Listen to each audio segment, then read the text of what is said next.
Hello दोस्तों, जय हिंद, जय भीम, जय संविधान। एक नई क्लास लेकर के आए हैं हम आज आपके लिए। ये जो सब्जेक्ट कोड है BANC 106, इस सब्जेक्ट कोड की आज हम आपको क्लास कराने वाले हैं। इस सब्जेक्ट कोड के अंदर कुछ महत्वपूर्ण प्रश्न हैं जो कई बार एग्जाम्स में पहले आ चुके हैं और आगे भी आ सकते हैं। तो वही सारे इंपॉर्टेंट क्वेश्चन हम आपके लिए लेकर के आए हैं जो महत्वपूर्ण हैं। वीडियो शुरू करने से पहले मैं आपसे निवेदन करना चाहूंगा, जो फर्स्ट टाइम व्यूअर हैं, पहली बार हमारे पेज पर आए हैं, हमारी वीडियो पहली बार देख रहे हैं, प्लीज आप वीडियो को लाइक कर दीजिए, पेज को फॉलो सब्सक्राइब कर दीजिए, ताकि फ्यूचर में भी आने वाले जो हमारे वीडियोस हैं वो आप तक पहुंच सकें। तो अब हम अपना ये क्लास स्टार्ट करते हैं। ठीक है, इसमें जो पहला प्रश्न है, ये पहला प्रश्न है पारिस्थितिकी तंत्र, इकोसिस्टम क्या है, इसके घटकों की व्याख्या कीजिए। देखिए, आपने नॉर्मली सुना होगा इकोसिस्टम वर्ड, तो आप अवगत होंगे इकोसिस्टम शब्द से। बट कई बार क्या होता है कि हम उसको अच्छी तरीके से समझा नहीं पाते, हमें मालूम है बट हम उसको एक्सप्लेन नहीं कर पाते। ये जो पारिस्थितिकी तंत्र होता है, बेसिकली क्या है कि देखिए, पारिस्थितिकी तंत्र एक कार्यात्मक इकाई है जिसमें सभी जीव, पौधे, जानवर और मनुष्य अपने भौतिक और रासायनिक पर्यावरण के साथ परस्पर क्रिया करते हैं। ठीक है, इस पारिस्थितिकी तंत्र इकोसिस्टम में क्या होता है कि जितने भी हमारे आसपास की चीजें हैं, ठीक है, चाहे वो भौतिक हो, ठीक है, या फिर वो रासायनिक पर्यावरण हो, उसके साथ क्या है, एक तरीके से तालमेल बिठाते हैं। जैसे हम जीव हैं, हम ह्यूमन हो गए, या कोई पेड़ पौधे हो गए, या जानवर हो गए, हम क्या करते हैं, हम वो भोजन खाते हैं या वो भोजन ग्रहण करते हैं जो कि पेड़ पौधे तैयार करते हैं। और वो तैयार किसकी मदद से करते हैं? सूर्य की किरणों की मदद से करते हैं, सूर्य के ताप के सहायता से वो भोजन को तैयार करते हैं। ठीक है, और उसके लिए उनको क्या चाहिए होता है? पानी की आवश्यकता होती है, वर्षा की आवश्यकता होती है। तो ये क्या है? ये तरीके का पूरा इकोसिस्टम है कि जो पेड़ पौधे भोजन बना रहे हैं, उसी पर हम भोजन पर डिपेंडेंट है। ठीक है, तो इसके अंदर क्या होता है, देखिए पहला पॉइंट आता है जैविक घटक, बायोटिक कॉम्पोनेंट्स। पहला तो देखिए इसमें उत्पादक हो गया, जो तैयार कर रहे हैं, जैसे पेड़ पौधे हो गए, भाई पेड़ पौधे हमारे लिए खाना तैयार कर रहे हैं। उसके बाद क्या हो गया? उपभोक्ता हो गया, यानी कि हम जो कि शाकाहारी व मांसाहारी हैं, जैसे जानवर हो गए या हम हो गए, ये पर्यावरण से मिलने वाली चीजें ही तो हम ग्रहण कर रहे हैं। उसके बाद क्या आ जाता है? अपघटक जीवाणु आ जाते हैं, यानी कि वे जीवाणु आ जाते हैं जो मतलब जितना भी वेस्ट बचता है, चाहे वो पेड़ पौधों का वेस्ट हो, ठीक है, या हमारा बचा हुआ वेस्ट हो, उसको खत्म करने के लिए जो जीवाणु होते हैं या जो कीटाणु होते हैं, वो सारे तमाम बचे हुई चीजों को खत्म करते हैं। ठीक है, अब हम इसमें अगले पॉइंट की तरफ चलते हैं। अगला पॉइंट आता है इसमें अजैविक घटक।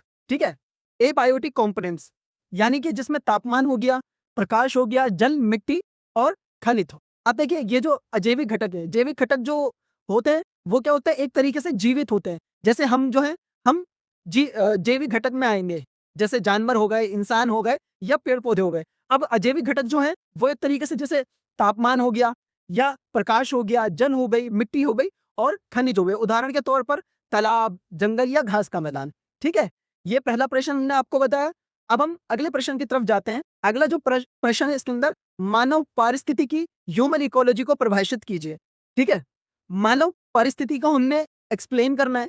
मानव पारिस्थितिकी मानव और उनके पर्यावरण के बीच संबंधों का एक अध्ययन करने वाला विज्ञान है, यानी कि जो ये पर्यावरण है पूरा, ठीक है, हमारे इंसानों और पर्यावरण के बीच क्या हो रहा है? एक अध्ययन हो रहा है। ठीक है, उसको अध्ययन करने वाला विज्ञान जो है वो है मानव पारिस्थितिकी, यानी कि ह्यूमन इकोलॉजी।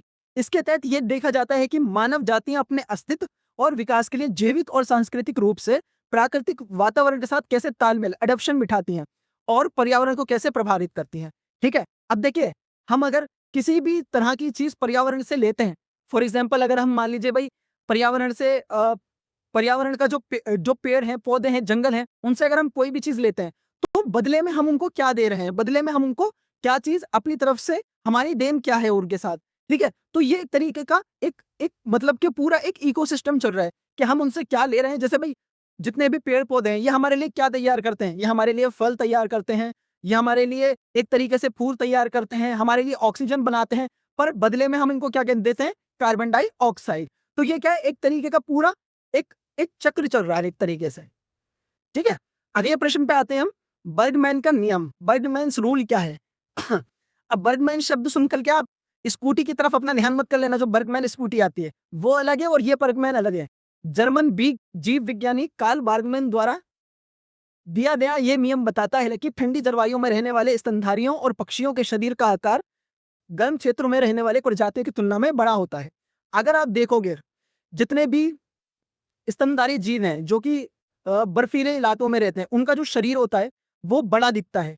वो बड़ा क्यों दिखता है? क्योंकि उनके शरीर के ऊपर फर होता है, एक तरीके का, मतलब वो रुआं होता है ना। अगर आप नॉर्मल यहाँ के भालू को देखोगे, ठीक है, जो जंगलों में पाए जाते हैं, नॉर्मल मतलब के मैदानों में पाए जाते हैं, उनके शरीर पर इतना बड़ा फर नहीं होता। मगर अब अगर पहाड़ी जो ठंडी जलवायु में रहने वाले बियर हैं, जो भालू हैं, उनको देखोगे तो उनका शरीर बड़ा दिखेगा आपको। वो नॉर्मल भालू की तुलना में ज्यादा बड़े होंगे। इसी तरीके से अगर आप लेपर्ड को देखोगे, तेंदुए को देखोगे, तो नॉर्मल जो जंगलों में रहने वाले तेंदुए हैं, उनका साइज आकार छोटा है। और वहीं अगर आप बर्फीले इलाकों में देखोगे रहने वाले जो तेंदुए हैं, स्नो लेपर्ड जिन्हें कहते हैं, वो उनका शरीर और आकार बड़ा होता है। ठीक है, बड़े आकार का शरीर होने से उनका सतह उनके आयतन की तुलना में छोटा हो जाता है, जिससे शरीर की ऊष्मा, हीट कम निकलती है और वे ठंडे वातावरण में गर्म रहते हैं। भाई जब इतना बड़ा उनका वो हो जाएगा, पूरा फर हो जाएगा, तो जमीन की सतह से वो कम छुआ जाएगा उनके शरीर को, और उनका फर जो रहता है वो अपने अंदर ही गर्मी को एब्जॉर्ब कर लेता है अच्छे से, और जिसकी वजह से वो ठंडी जलवायु में भी रह पाते हैं। ठीक है, अगले प्रश्न की तरफ चलते हैं। मानव अनुकूलन, ह्यूमन एडेप्शन की अवधारणा समझाइए। अब देखिए, हम जब ये अनुकूलन शब्द पढ़ते हैं तो अनुकूलन पढ़ते ही एक तरीके से अनुकूल हमें दिमाग में आता है। तो मानव अनुकूल की अवधारणा समझाइए, यानी कि मानव किन परिस्थितियों में जुड़ सकता है, मिल सकता है, उसको हमें समझाना है। अनुकूलन वह प्रक्रिया है जिसके द्वारा जीव या मानव समूह अपने परिवेश, पर्यावरण में जीवित रहने और प्रजनन करने के लिए शारीरिक, व्यवहारिक और सांस्कृतिक परिवर्तन करते हैं। ये दो प्रकार का होता है। ठीक है, पहले हम ये समझते हैं कि भाई ये जो उसमें आंसर मेंशन है, अनुकूलन वह प्रक्रिया जिसके द्वारा जीव या मानव समूह अपने परिवेश, पर्यावरण में जीवित रहने और प्रजनन करने के लिए शारीरिक, व्यवहारिक और सांस्कृतिक परिवर्तन करते हैं। देखिए, हम जिस भी जलवायु में रहते हैं या हम जहां पर भी रहते हैं, हम वहां की जो पूरा इकोसिस्टम है, जो पूरा एक तरीके से ये वहां का पर्यावरण है, उसको क्या करना पड़ता है? हमें अडॉप्ट करना पड़ता है।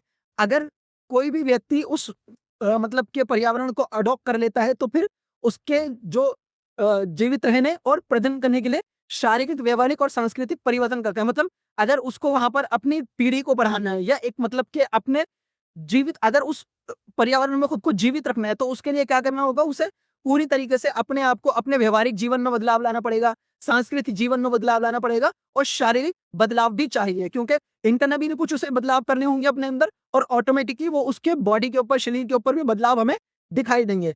अब ये प्रकार क्या है वो समझते हैं। पहला होता है इसके अंदर लघु अवधि अनुकूलन।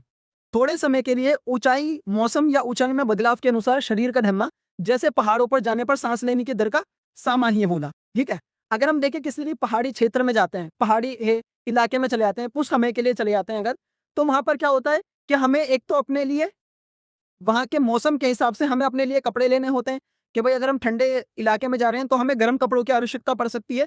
और वहाँ पर क्या होता है, वहाँ पर रहते-रहते हमारा जो साँस लेना होता है वो नॉर्मली तौर पर सामान्य हो जाता है, क्योंकि वहाँ पर फ्रेश एयर होती है, ठीक है? तो हमारा जो साँस लेना होता है वो वहाँ पर नॉर्मल हो जाता है एक तरीके से। अब हम दूसरे पॉइंट को समझते हैं, दीर्घ अवधि अनुकूलन, पीढ़ियों के दौरान जीन में होने वाला बदलाव। अगर देखिए कोई बहुत समय से यहाँ पर रह रहा है, एक लंबे टाइम से वहाँ पर रह रहा है, तो क्या होगा कि भाई उनके जो नेचुरली जो उनके जीन है, या उनके अंदर जो मतलब उनकी बॉडी के अंदर जो चेंजेस होंगे वो ऑटोमेटिकली बदलाव होने लगते हैं। जैसे कि आपने देखा होगा कि ज़्यादातर जो पहाड़ों पे रहने वाले लोग हैं, या जो ठंडे एरिया में रहने वाले लोग हैं, उनकी नाक जो होती है वो लंबी होती है। नाक लंबी होने का रीज़न ये होता है कि जब वो साँस लें तो इतना समय लगे कि जब तक फेफड़ों तक उनके वो ठंडी ऑक्सीजन पहुँचे, वो गर्म हो जाए। ठीक है? इसलिए ही उन लोगों की जो नाक का साइज़ होता है वो थोड़ा लंबा होता है। ये एक तरीके से दीर्घ अवधि अनुकूलन होता है, जो जीन्स में आता है। जो लोग कई पीढ़ियों से रह रहे हैं उस मौसम में, उस वातावरण में, उनके साथ ये बदलाव होते हैं।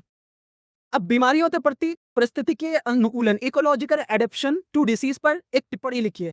हमें ये समझना है कि ये जो बीमारियों के प्रति परिस्थिति के अनुकूलन है ये क्या है, इसको हमें अंडरस्टैंड करना है।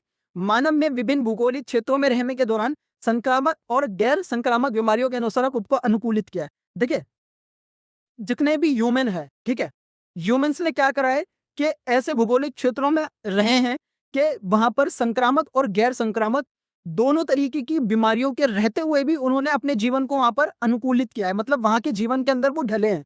ठीक है, संक्रामक जो रोग होते हैं, वो संक्रामक रोग एक से दूसरे में फैलने वाले होते हैं, और गैर संक्रामक जो होते हैं वो मतलब फैलते नहीं है। ठीक है, उदाहरण के लिए मलेरिया प्रभावित क्षेत्रों में रहने वाले लोगों की आनुवांशिक संरचना में बदलाव, जैसे सिकल या सेल अनेमिया क्या होना, उन्हें मलेरिया के घातक प्रभाव से बचाता है। मतलब कि अगर मान लीजिए मेरी एक ह्यूमन बॉडी है, मैं एक इंसान हूँ, ठीक है?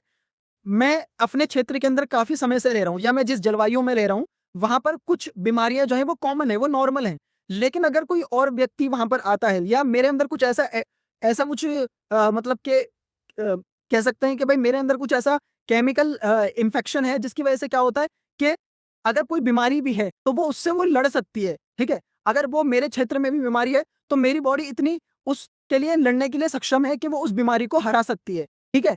तो लेकिन अगर मान लीजिए कोई दूसरे क्षेत्र से कोई व्यक्ति आता है, जैसे हम भारत में रहते हैं, ठीक है? एक एग्ज़ाम्पल के तौर पे हम भारत में रहते हैं, यहाँ पर बहुत सारे ऐसे क्षेत्र हैं जहाँ पर बहुत ज़्यादा भीषण गर्मी रहती है।